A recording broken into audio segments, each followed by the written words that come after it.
afternoon.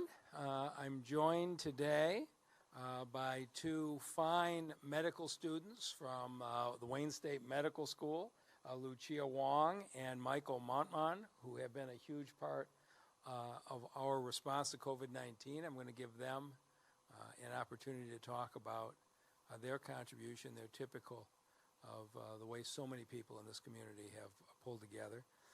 And also I'm joined today by Rick Shostak, the Executive Vice President of Honda North America, with a pretty major announcement for people in this community who don't have transportation and want to be tested, and of course with Denise Fair. We're going to start, as we always do, with the numbers in this community. And as of noon today, we have lost 1,111 Detroiters to COVID-19. The number is growing much more slowly than it was before, but it is no less painful to the people in this community who are fighting this disease. As always, I will show you on the chart where we stand. 100% confident on numbers because the state, I think as you know, their data site was down for a couple of days, and so we're still only going to take numbers through Saturday, May 2nd. I'm not confident yet on the Sunday and Monday numbers, but even there, you can see what's happening. And we've gone from 236 deaths 4 weeks ago to 277 to 232, down to 147 last week and 66 in the last 7 days. And the numbers continue to drop almost by the day. The number of patients on vents in hospitals are continuing to drop. And I just talked to Lynn Terosian over at the TCF hospital, where those 1,000 beds have 3 patients in them and 997 vacancies. And again, it's a tribute to what the people of this city have done. So the key to everything that we have done has been testing, and I think by now you know I've been obsessed with it. And we're doing 1,000 tests a day at the fairgrounds, but we're doing 250 to 300 tests a day with the Abbott 15-minute tests. And it was the key from the Detroit Police Department, going from 600 officers quarantined at one time to getting the department back to full strength, getting our bus drivers, getting our firefighters back. They also were the ones who did the 2,000 tests on nursing home residents. And this has turned out to be the biggest tragedy in this country, is the way patients in nursing homes have died. And we've talked about it many times that a significant number of patients in nursing homes are infectious and are not showing symptoms, making it impossible for directors of nursing homes to know how to separate the infectious from the non-infectious. And so what Denise and her team did, which was pretty remarkable, was we could not have effectively transported 2,000 seniors over to our health department for the 15-minute tests. And so what we did was get a team based out of Henry Ford to go through the 26 nursing homes, swab the patients, and then well into the evening, after our officers and others had been tested during the day, we had a team, largely medical students, who tested many times well into the evening. And the reason that we are making real progress at our senior centers is because of their dedication. And so they were medical students who were supposed to be doing rotations through hospitals at this point in their education, and instead they have been saving lives, and they've been doing it hour after hour at the fairgrounds, at the Abbott site. And so I want you to get a chance to hear from them, get a sense of the kind of people pitching in. So we'll start with Lucia Wong and then Michael Montman, and you can talk about how you got engaged in this and what you've been doing.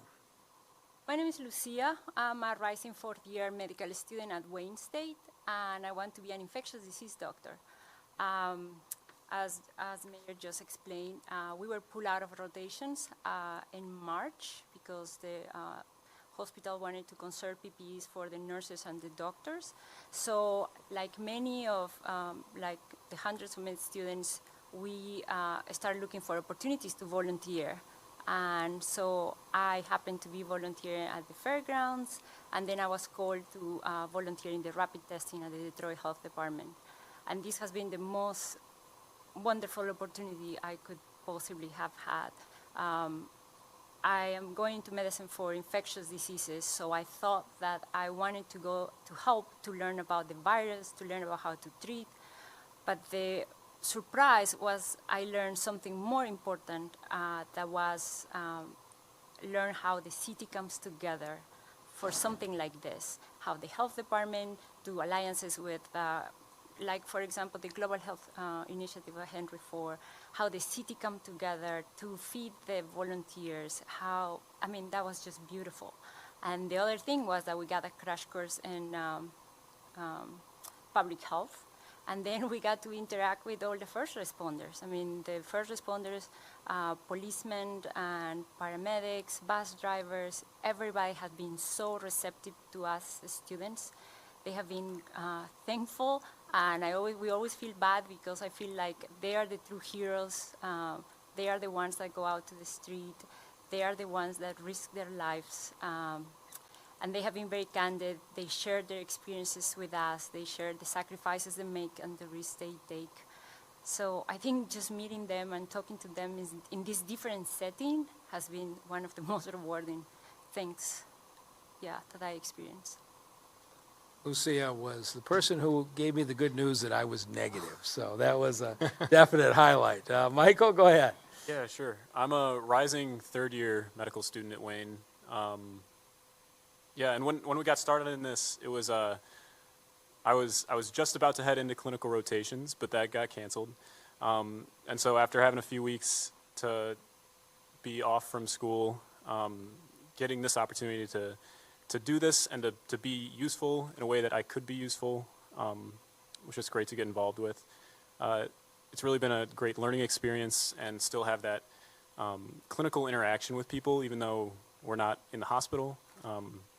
Still get to talk through the worries people have, whether they test negative or positive, and get to hear all their concerns and reflect empathy and just practice those skills that go into making us good doctors. And I think that's something that that Wayne State students are going to be really good at by the end of this. We were good at it before. I think this is going to make it easier to learn those skills and make us better doctors in the end. So,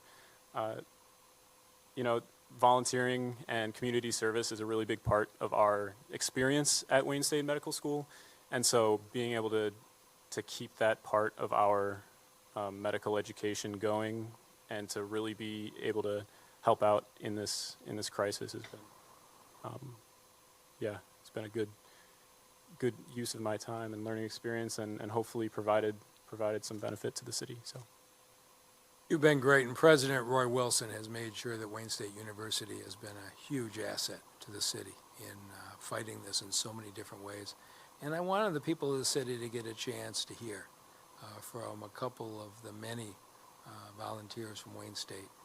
But you have done great work, and thank you for what you're doing. And we're going to have to continue this a little bit longer, but we're gaining ground on this virus. One of the big accomplishments is what's happening at the fairgrounds. We're now doing more than 1,000 tests a day, and once we got it up and running, it wasn't very long. As I was saying to the people of the city of Detroit, I want every single person in the city who needs a test to be able to get a test, regardless whether they have health insurance, regardless of your income, regardless of whether you have a car. And in order to do that, Mark DeLaverne and the team set up an outstanding transportation system. Gary Torgo from TCF Bank made a very generous financial contribution, and we've been doing $2 rides, the same as it would cost you to ride a DDOT bus. And we've had 4 cab companies, Checker Cab, Lakeside, Bright, and Odyssey Transportation, who have been providing the trips to the fairgrounds for people who don't otherwise get there. And the numbers have been growing. We had 40 yesterday. We're now running more than 200 trips a week to the fairgrounds of individuals who don't have cars but need a test.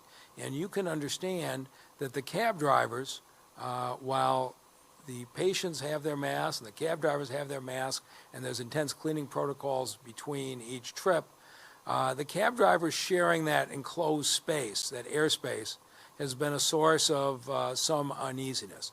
But it was the best that we could do. And then Honda stepped forward and they heard about what we were doing and said we could do even better. And so Rick and Honda North America retrofitted 10 vehicles where they not only separated the front and the back physically, but they set up air handling systems so that the air didn't move from the back to the front. So the drivers could make one run after another and not have to worry that they were breathing the same air as an infectious patient they might be transporting. And so these 10 vehicles will be put on loan to the 4 cab companies for the duration of this epidemic, and it's going to make it so much easier. And I say to anybody, and you know who we're testing now, anybody who is going to work in an essential job in Detroit, your company should have called up by now because we want to get everybody tested who's working. Of course, everybody tested who has a prescription, and before long we will be moving on to anybody in the city who wants a test. But when you call and get your appointment, if you just tell the Quicken operator that you need transportation, they will click you directly through to the cab companies, and you will be transported in these new Honda vehicles. And with that, I'll turn it over to the man who made it possible for us here today, Honda Executive Vice President Rick Shostak. Rick? Well, thank you, Mayor Duggan. It's great to be here in Detroit today. You know, the project that we're talking about is one of many initiatives that Honda and our associates are doing to support communities across America during the pandemic. So after we received the request from your city, Mr. Mayor, a team of Honda engineers and fabricators at our Research and Development Center in Ohio quickly sprang into action. They quickly came up with a method to modify our Odyssey vehicle, and in less than 2 weeks, they completed the fleet that we have here today, a fleet of 10 Honda Odysseys. I want to thank them for their dedication to the task and the great result that they achieved. So, Mr. Mayor, today I'm proud to represent Team Honda and deliver these new Odysseys. There's 10 of them sitting right in the parking lot outside. Vehicles that were proudly made in Alabama. They have Honda transmissions that were produced in Georgia. As I just mentioned, they were specially modified in Ohio, and these are to serve the residents and the healthcare workers of Detroit. We're in this together, and Honda stands with the Motor City and the rest of America to help solve today's problems. Thank you very much, and we're so delighted to be here. So the video is showing right now, and you can see what's being done. And this is the most positive thing to come out of Columbus in quite some time. So we are really pleased to have this, and I think there'll probably be an opportunity for some media. Did I hear you say one of the cab companies is an Odyssey? It is called Odyssey. They don't they even ought to need get to first dibs. change Yeah. the nameplate on the vehicle. So Odyssey Cab will be driving the Honda Odyssey. So there was some foresight there. But this is the way the country has come together and supported us. And it seems like it's another national and international partner that does it every single week. But a big part of why people want to support us is the way that we are handling ourselves here. And if you've seen some of the drama in Washington and Lansing in the coming weeks, it is not reflected well. And those who were here in the city of Detroit in 2011 and 2012, the last time the city of Detroit was dealing with big deficits, there was a lot of behavior that was embarrassing, and there was a failure to deal with the financial issues. But a few weeks ago, when I laid out a plan to cut $348 million out of the budget, because we are never again going to let somebody come in here as an emergency manager and take away self-determination from the city of Detroit.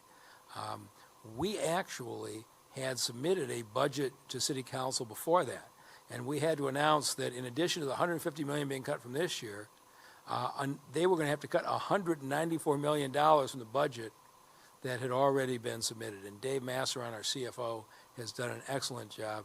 Tanya Stoudemeyer, our budget director, is as fine a budget director as there is in America. But to say to them in the middle of the process, you have to shift gears and completely redo the budget. And by the way, we are going to protect the retirees on their pensions. We are going to protect the police, fire, EMS services, and bus services. And we're going to have to take the cuts from the rest of the budget. It won't be easy. There are some hard decisions. And I wasn't sure what was going to happen. But Council President Brenda Jones, who will be joining us tomorrow, she had a commitment today, but she'll be here tomorrow to talk about it, ran an extremely professional operation. None of the kind of drama that you're seeing in other places in politics. They got down to business.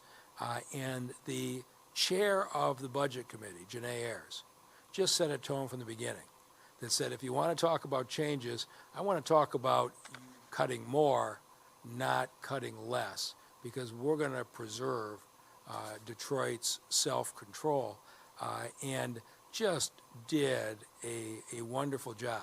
And so earlier today, on a 9-0 vote, the budget that Councilmember Ayers got through her committee was adopted by City Council.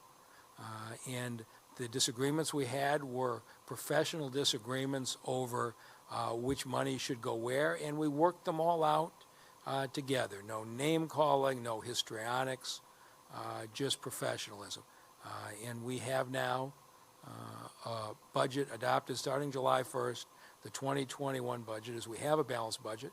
If this pandemic continues longer than the end of this year, we're going to have to make more cuts. If things ease earlier, we may be able to restore some things. But right now, we think we have a very conservative approach. And in her night or her spare time when she wasn't running the budget committee process, Councilmember Ayers has been out on the fairgrounds day after day directing traffic. Just a real jewel of this community. So let me turn it over to Councilmember Janae Ayers. Oh, thank you. So you pretty much hit the nail on the head on all of those fronts. I just want to take an opportunity to thank my colleagues, because if it weren't for the 8 other council members being very diligent and being very efficient and effective in what we had to do, we would not have been able to get this accomplished. Outside of that, I do want to go back and say again to Dave Masseron, Tanya Stoudemeyer, Donnie Johnson, their whole team. They are absolutely amazing. Our legislative policy division, Mr. Corley, Irv Corley, has done an amazing job. We're talking about people that dedicated 24/7 to making sure that we all had the information that we needed, as well as Beth Niblock and her team would do it, because we were able to get our media services. We were able to switch to something that we had never done before. This is the first time a council has ever had to virtually go through a budget process. And so I do want to thank all of those folks, and anybody whose name that I didn't call, please charge it to my head, not my heart, because I appreciate each and every one of you. Media services, I see you back there too. Thank you. This is what it looks like to want to be collaborative. This is what it looks like to want to move your city in the proper direction. This was a team effort between the administration as well as the council. And to the mayor's point, there's not everything that we agreed on. Absolutely not. It's hard to make decisions, but we were elected to be leaders. And so, in my opinion, when you lead, you don't lead for the moment. You lead for the direction that you want your city to go in. And so we started, at least in my 5 years on council, a trajectory of moving forward. And that is what I believe Detroit is going to do, is what Detroit continues to do, is what Detroit has always done. And so I thank the citizens of Detroit for being participatory in the process. Thank you for their patience, because it's a hiccup trying to go from shuffling papers in a committee meeting to moving everything virtually. What I expect and I hope that happens from this is that the tone is set for people to become more engaged in what it looks like to have a budget process. This is it's been rough. It has been rough. There are no qualms about that. But the bottom line was to make sure that the citizens of Detroit still didn't miss out. You still deserve to have your trash picked up. You still deserve to make sure that the vacant lot that may be next to you gets mowed. You need to have our public safety and first responders fully staffed and working and healthy to be there. And I think that we were able to accomplish that in this budget process. So to all that were involved, thank you. And to all that may not have had a chance to participate, we'll have several other budgets and several other opportunities that I hope that you take advantage of. But thank you, Mr. Mayor. Thank you, Council Member. And, you know, this has not been as painful as it might have been because in the last few years, when we had a lot of companies coming back and revenues were coming in well ahead of what we had projected, the City Council had the foresight to support us in setting aside a significant rainy day fund and a significant reserve. And so we're not cutting police and fire as we have in past recessions because we had been preparing and council leadership really was visionary. And with that, I'll turn it over to our Health Director, Denise Fair. Thank you, Mayor. Let me first acknowledge the Wayne State students. It's been really wonderful working with them. We could not have done any of this without their support, and they've been working closely with the health department and making sure that our frontline workers are returning back to work. Since we opened up the clinic on April 3rd, we have administered almost 6,000 Abbott tests. This includes 2,100 tests from our 26 nursing homes in Detroit, as well as 3,600 tests for the city's first responders. Again, this is incredible, and thank you very much to the med students at Wayne State University. Now, yesterday I was unable to provide an update on the COVID-19 cases because of the state's technical challenges. However, the issue has now been resolved. So today, the number of confirmed cases for Detroit is 9,449 cases, and as the mayor mentioned, 1,111 deaths. Now, although we've done an incredible job at slowing the spread, we're still losing our neighbors, and this continues to be hard for all of us. We are now shifting gears and focusing a lot on our nursing homes and long-term care facilities in order to mitigate the virus. Now recall that there are 37 facilities that have confirmed COVID-19 cases, and we are starting to test those sites first.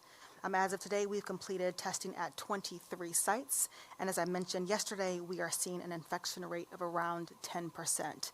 We plan to continue testing, and we will complete our goal by May 15th or even earlier. As the health department, we are first and foremost committed to the health of our residents. We will continue to advocate, to be transparent, and share information to ensure our community's well-being throughout this pandemic. And with that, I'll turn it over to the mayor. And we'll take any questions.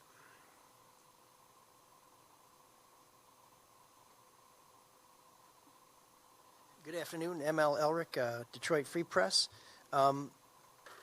Mr. Shostak said that the city had approached Honda about donating some vans. Had you talked to all the automakers, or can you tell us how that process worked? I talk to everybody every day, but Rick, why don't you talk about the history, Genesis of this. company? Absolutely, Mr. Mayor. Happy to answer that question. So this follows a program that we had done in Japan, in Tokyo, Japan. So that was done earlier in the month of April, and that was reported in the media right around the middle of April, I think April 14th or something like that. And basically the same process in Japan. One of our engineers and again, we're talking here about Tokyo, a mega city that relies on mass transit. So again, a difficult problem of getting people safely to a testing site. It's the same problem in Tokyo, Japan as exists here in America. Anyway, one of our engineers in Japan had the idea to try this out. They actually did it with an aluminum barrier as opposed to a polycarbonate barrier. And then, as the mayor was describing, the air differential, it's important to have more air pressure in the front of the vehicle than in the back of the vehicle, so modified the ventilation system, and it worked.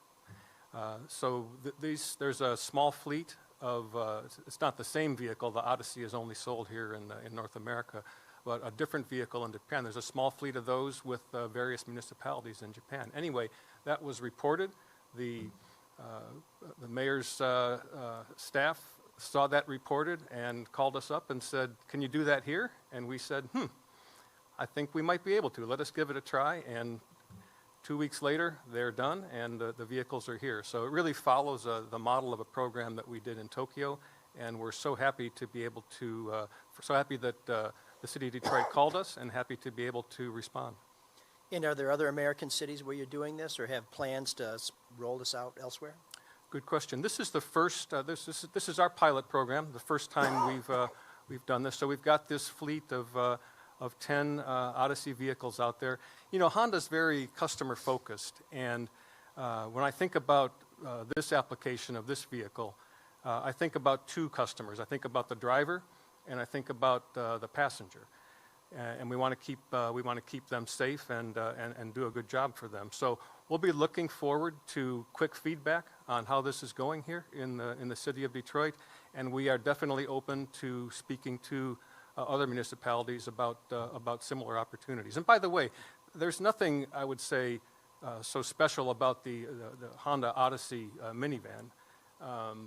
It is a darn good vehicle, and it's a good road trip vehicle. It rides nice, but really the approach that we took by putting in the barrier and changing the ventilation system, and I'm oversimplifying. There was a few other things we had to do to modify the vehicles as well.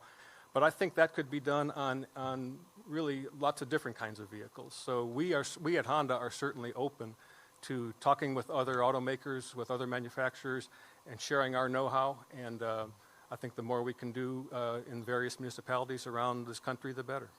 And what happens to these vans after this? Will they be offered to the general public, or is there something you have to do to make sure that the next owner, the next purpose feels confident that it's safe? They're on loan, so Honda's retaining ownership of these vehicles, and that's for a particular reason. As we put in the polycarbonate barrier, there's a side curtain airbag that runs the length of the vehicle. We had to disable that side curtain airbag, so we've approached the U.S. Department of Transportation and NHTSA, and they quickly and kindly agreed to the waiver for this particular kind of use. So they're on loan for a year longer if the city needs them. We're here to help. But when the city is through using them, then we'll need to remodify them in order for them to be driven by an average citizen on public roads. We did go with the leather interior, trying to think about that is easier to clean after each use. So we're just happy to be involved in this program and have this pilot going, and we sure hope we satisfy customers up here. Okay, great. Thank you very much. For the mayor or Councilwoman Ayers, can you tell us what the amount of the budget cut was, what the final overall budget will be, in terms of $1 billion, $1 billion, whatever it is, and where people will notice where the cuts came? Because certainly I don't think anybody believed there's an extra $250 million in the budget that you could cut without anybody noticing that something's not there now. So the overall cut between this year, which ends June 30th, and next year, which ends June 30th of 2021, is $348 million. About half of that came from reserves that we'd had. You'll see the cuts in a few different areas. Of course, right now, most city hall offices are closed and you can't get in for services. But the thing that this summer, we won't have recreation programs. We couldn't have brought the children together safely anyway, so the recreation programs will be cut for the summer. And then the biggest loss I think that most people will feel is the demolition program is essentially completely halted. And it's going to have an impact on blight in the neighborhoods. And I'm hoping that Councilmember Ayers will help lead an effort between the mayor and the council to come up with a solution for long-term funding for demolition. But people are noticing it already. And I am concerned about the blight in the neighborhoods, but it came down to a choice between that or laying off police and firefighters. And we felt like keeping our services intact was priority one, and we need to come back with a solution to finish the job on blight. Council member, you want to add to that? No, I think that you hit the nail on the head there. Obviously demolition, but more importantly, it's operations day to day. So, you know, even with my own team, they're on work share right now. So they're not there. I'm not in the building. So I think that's where you'll see, obviously, you can't get into KMAC. But, you know, I worked in recreation for 8 years, and it's sad to think that we won't have those opportunities this summer, but we want to be alive later on in the summer into the fall. So, yeah. Okay, and what will the overall budget be then for 2021? The number. You bet. I know. Right around 1.1 billion. Yeah. Okay. And so can you give me an idea of how much money was in the demolition program that now will be, I assume, just repurposed for other things, or just flat out not spent at all? It'll be spent basically for other things. So if you think about this, we're losing $600,000 a day in casino revenues because the casinos are closed. We're losing tens of millions in income tax revenue because businesses are closed. And so those revenues would have gone to run police, fire, bus system, et cetera. We're going to cancel the demolition, use that demolition money to cover the shortfalls in the essential operations. And as we've talked about, we've got 2,000 employees that are either on the job 10% of the time or 80% of the time. They'll be brought back as the virus eases. And so between putting the folks on furlough and using demolition and reserve money to cover the shortfalls in the income tax and casino revenues, that basically is the way that we have approached this, and we think it's a responsible way.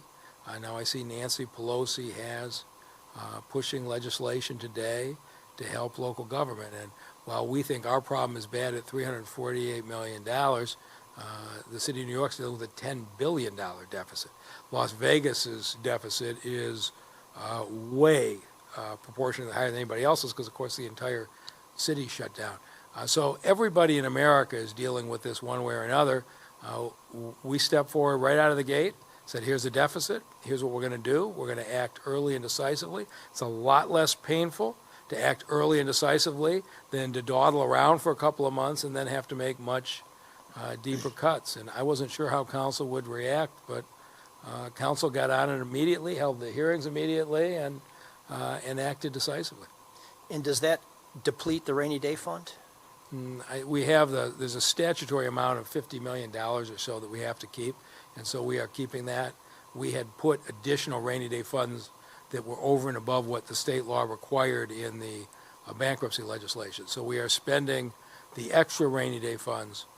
We are not spending the base rainy day funds. Okay, and then just if you could give me a ballpark figure for how much that was that came out of the rainy day fund, and just a rough figure for how much you would have spent on demolition if we weren't where we are today. So I laid all of that out in my PowerPoint a couple of weeks ago, and I'd like to tell you that I'm good enough to remember the numbers offhand, but rather than guess and get them wrong, maybe we'll have Dave Masseron get it, or you can look up the PowerPoint I did a couple of weeks ago in this room, and I think the numbers haven't materially changed. Okay. And in terms of the demolition money, is that all local money, or does that include federal funds that were earmarked for demolition? The federal money's all been spent. It's gone, okay. So this was, so the plan of adjustment envisioned $50 million a year that the city would spend on demolition if we ran $50 million a year in surpluses. And because the city has done so well in businesses and people coming back, we were able to fund a lot of demolition in addition to the federal money. But at this point, the federal money has been spent. We've got 20-some thousand houses down and another 10,000 renovated. But all of that is going to grind to a halt until the council and I find a solution. Okay, and I assume one of the options would be the $250 million bond proposal that you had forwarded. Do you anticipate coming back to that? Perhaps not this year, but in the near future? It better be this year, but two of us agree on it, so you're talking to the wrong folks here. But I am confident that we will get to a solution with council on this relatively quickly. I think there appears to be a great deal of confidence on the part of council toward Lawan Counts, who will be running the demolition program out of the city of Detroit. as it's transitioned out of the land bank, which, you know, I think there were obviously legitimate issues raised. I think it's been restructured, and I think now that we're through the budget, council gets a chance to look at it. I'm hopeful we will come up with a solution very quickly. People just can't sit in these neighborhoods and let the blight start to take the neighborhoods back again. We just can't let that happen. Okay. And Councilwoman Ayers, in talking to individual council members, there were concerns before they would support cutting their own staff and pay that the mayor's office and other city departments, executive departments, were truly taking cuts. Is council satisfied that that happened? And if so, what cuts are you and your staffs making to help close the shortfall up and feel some of the pain that city workers are feeling? So I would like to say I was probably one of the first council members to make a definitive statement on what my team was going to do, and which was to shift them to work share. Right. I don't look forward to getting any increases in my pay, none of that. To speak to whether or not the council is satisfied, I can't speak for the other 8 people, but I can tell you that I know that they took cuts. His 11th floor folks did. Even the mayor and I, we had a conversation about what should that look like. So at this point, I think we've done what needs to be done, but if we have to go back and readdress it, then so be it. But I think we have to be very cognitive in our thought pattern and just watch how things are starting to unfold. But I have no problem with making sure that I feel the burn just like everybody else. It has to be a collective effort. I can't go and say, hey, you take this cut, but I don't have to take it. That's not right. I'm a Detroiter just like you, and we are all trying to get through this thing together. Can you say plainly that city council members are going to have a cut in salary and that all of their staff members will take a cut too, or is that up to each individual council member and how they spend their budget? I think it's up to the council members, but at this point, the majority have already shifted their teams as well over to work share, which means that they are actually taking a cut. Depending on how long this goes, you'll see an even bigger cut when it comes, if it goes past July 31st. So, you know, that's where we are right now. Nobody's getting any raises. Everything is frozen. And like I said, I can only speak for me in particular, but if we have to come back and I have to take a cut more than what I've done now, I have no problem doing it because we got to get through it, and it has to be a collective effort.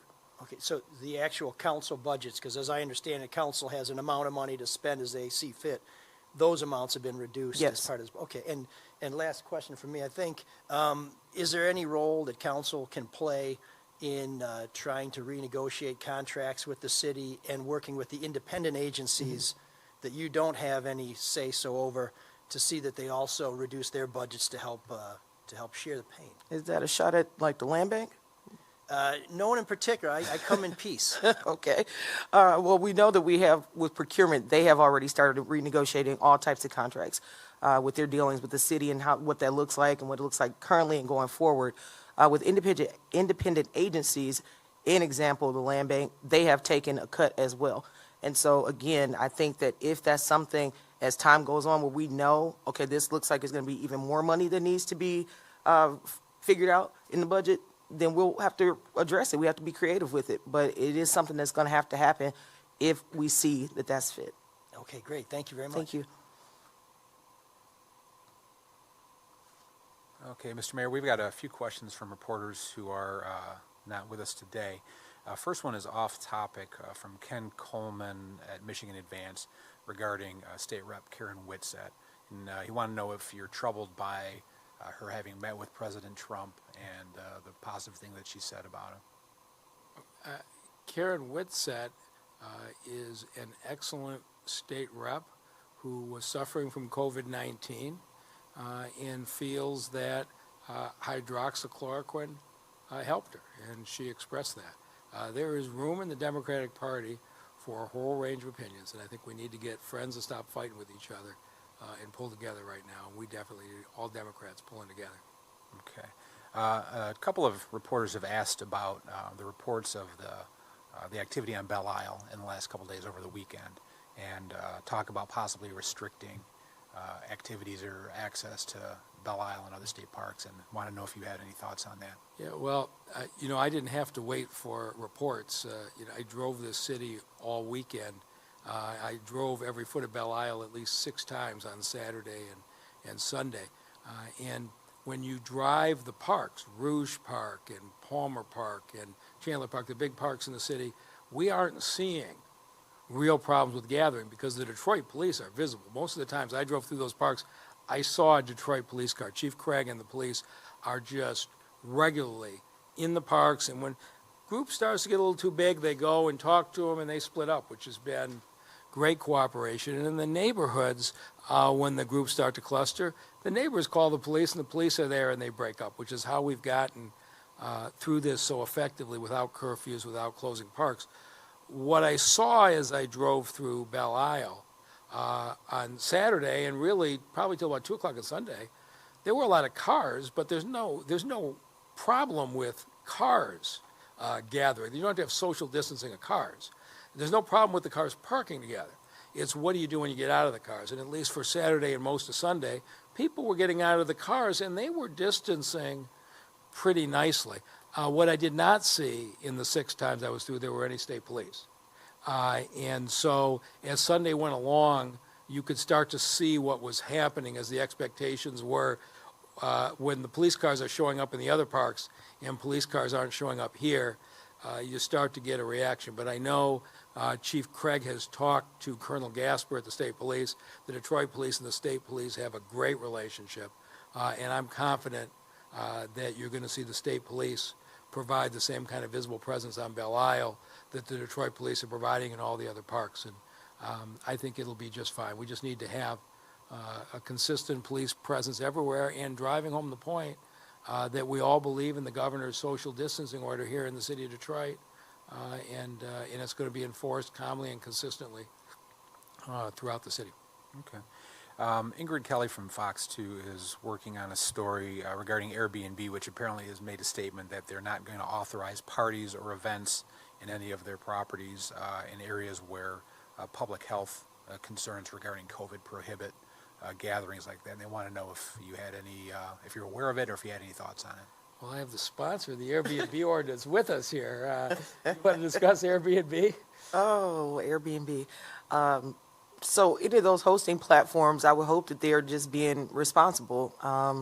You know, I've heard of a couple of Airbnb locations that have had more than 5 people, and they were not socially distanced. So that's problematic, but I would hope that as a hosting platform, that they would take the measures necessary to be responsible and to be cognitive of everybody else's health. And I'll leave that there. Yeah, we don't care if you're Airbnb or not. If the group gathers, the Detroit police will come out and enforce it. They will impose a $1,000 ticket, not just on the individuals there, but on the property owners. So I think Airbnb is probably saving a number of their renters a $1,000 fine by imposing this policy. I think it's a good thing. Okay, and last question we've got is from Detour Detroit, going back to something you mentioned yesterday, Mayor, about the rate of infection in the tests between city residents and suburban residents. And they're wanting to know if you can elaborate on that anymore. Are these strictly tests that were done at the fairgrounds? Right. So at the fairgrounds, well, it's true at the Abbott too, but at the fairgrounds, we have run the tests for people in the Tri-County area. We don't turn people away. So we have done probably 6,000 or 7,000 testing of suburbanites and maybe 8,000 or 10,000 Detroiters at the fairground site. And so I get daily numbers. And the numbers are recorded in a number of different ways, by age, and they're recorded by geography. But what I can tell you is this: of the roughly 17,000 tests we have done, 27% of Detroiters have tested positive and 26% of suburbanites have tested positive. We are one region, and this virus is all through the region. And you know, you've seen the issues coming out of Beaumont with the hundreds of people infected and the crowding and the like. This has been an issue that's been throughout the city and the suburbs. And, you know, I think everybody should take it equally seriously. Okay, and just as a follow-up, the reporter's wanting to know if there's any high-level data that might be available or be able to be produced to show how many tests were done from how many of your suburban residents. So our health director has all of that information. Yes, and whenever the mayor says that I can release it, then I definitely will. So you can release it today. So we've got it. Sounds good. But I get a report card every single morning on the number of tests, positives, negatives, et cetera. They've been steadily coming down. We've been running about 10% positive a day, but if you think about when we started, you have to have a prescription when we started. So we were running around 40% positive. Now everybody can be tested, and we're running about 10% positive. And this is the number that I'm absolutely certain is the case. 10% of the people in the southeastern Michigan area who do not have symptoms are COVID-19 positive today and don't know it. And that is what is keeping us from wiping this virus out, is that unlike a lot of other infectious diseases, this is being spread by people who don't have symptoms. And until we ultimately get to rapid testing for everybody, it's going to be very hard to contain this entirely, which is why we've got to keep doing what we're doing. All right. Okay, that was the last question. And so now we can head downstairs and check out the new Honda vehicles. 怎么又晚了？这诊所太远了，这里多开几间就好了。政府里需要有我们的人，需求才会被听到。哎，你这……哎，你们两个都对，可光说有什么用呢？填好2020年的人口普查，就可以协助公共资金的分配，比如地方医疗、更多的政府席位。想要给自己发声啊，赶紧上网填，打电话也行。请上2020census.gov 完成普查。